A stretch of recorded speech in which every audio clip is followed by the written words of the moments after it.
नमस्ते मित्रों। जो बताया सब सही है और जो 15 दिन 20 दिन पहले बताया अब सारे के सारे धुरंधर पत्रकार विश्लेषक वही बता रहे हैं। क्या बताया था मैंने और क्या हो रहा है, ध्यान से सुन लीजिए। इंटरेस्टिंग है और ज्ञानवर्धक भी है। मैंने बताया था कि बीजेपी में मोदी शाह की मनमर्जी अब नहीं चलेगी, यह बताया था। मैंने बताया था कि संघ ने यानी राष्ट्रीय स्वयंसेवक संघ यानी आरएसएस ने बीजेपी में 3 नेताओं को भविष्य का नेता तय किया है। मैंने बताया था कि वे 3 नेता हैं योगी, गडकरी और शिवराज सिंह चौहान। और अब तीनों बात जो मैंने कही थी 20 दिन 25 दिन पहले, अब सारे के सारे पत्रकार और विश्लेषक यही कह रहे हैं। ढूंढ कर वीडियो देख लीजिए, मुझे भी आश्चर्य हो रहा है। अब हो क्या रहा है, अब ये देखिए। तीनों जो बात बताई उसका असर जो है अब कैसे दिख रहा है, इसको मैं प्रूफ करता हूं। संघ ने जो सीख दी उसका असर कैसे हो रहा है। पार्टी के अंदर शिवराज सिंह चौहान, योगी आदित्यनाथ और नितिन गडकरी एक लाइन में चल रहे हैं।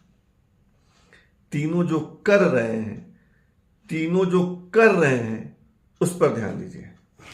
यूपी में पहला उदाहरण, यूपी में बात हुई कि बीजेपी को कम सीटें मिली, इसलिए योगी आदित्यनाथ को मुख्यमंत्री के पद से हटा देना चाहिए।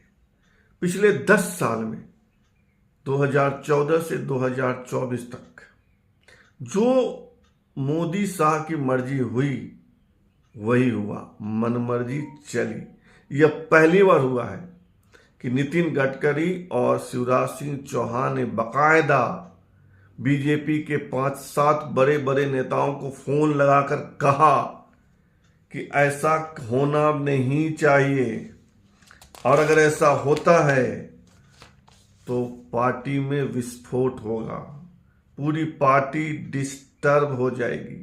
ये मैं नहीं कह रहा हूं, अब ये तमाम चैनल वाले कह रहे हैं और छप रहा है। पहला उदाहरण। दूसरा उदाहरण, बीजेपी की ओर से यानी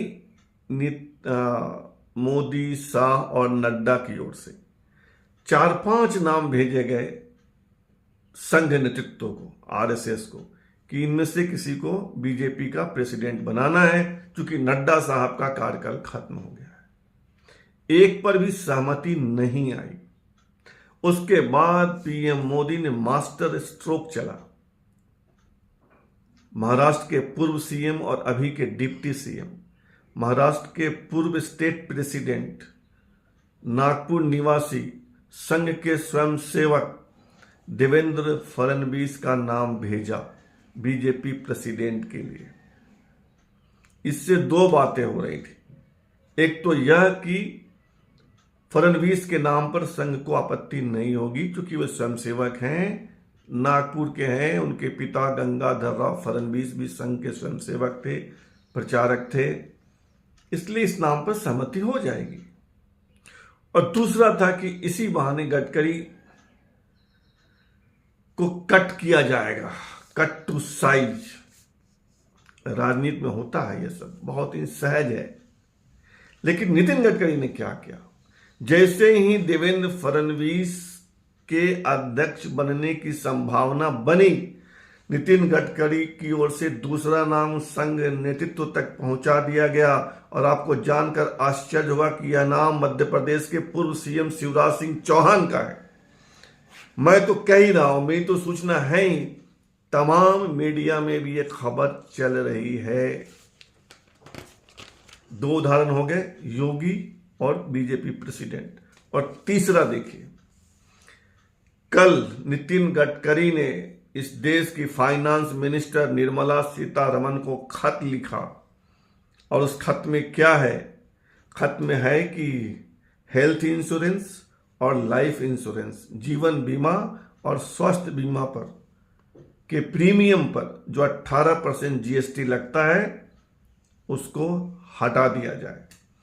क्योंकि जीवन अनिश्चितताओं से भरा हुआ है और उस मामले में जीएसटी लगाना सही नहीं है।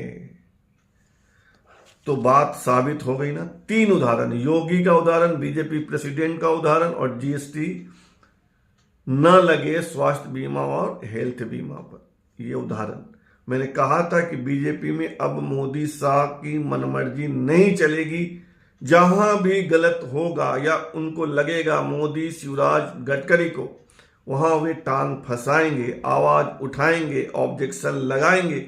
और यह सब कुछ आया है आकाओं की ओर से कि बहुत हो गया, 10 साल लोगों ने अपनी मर्जी चला ली, अब पार्टी सामूहिक नेतृत्व से के साथ चले या दिखे, और जो भी गलत लगे उस पर आवाज उठानी है। सब कुछ नहीं सह लेना है कि कोई तानाशाह बैठा है और वह जो कहेगा उसका पालन एज इट इज हूबहू होना ही है। आवाज उठाओ।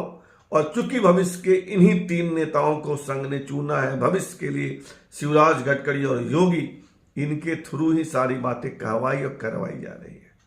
और ये चलेगा सिलसिला, जो भी होगा आपको हम बताते रहेंगे। फिलहाल इतना ही। आपसे आग्रह है कि आप इस चैनल को सब्सक्राइब कीजिए, ज्वाइन करके मेरी ताकत बढ़ाइए, और लाइक कीजिए, शेयर कीजिए, और कमेंट तो आप इन दिनों बहुत कर रहे हैं। धन्यवाद।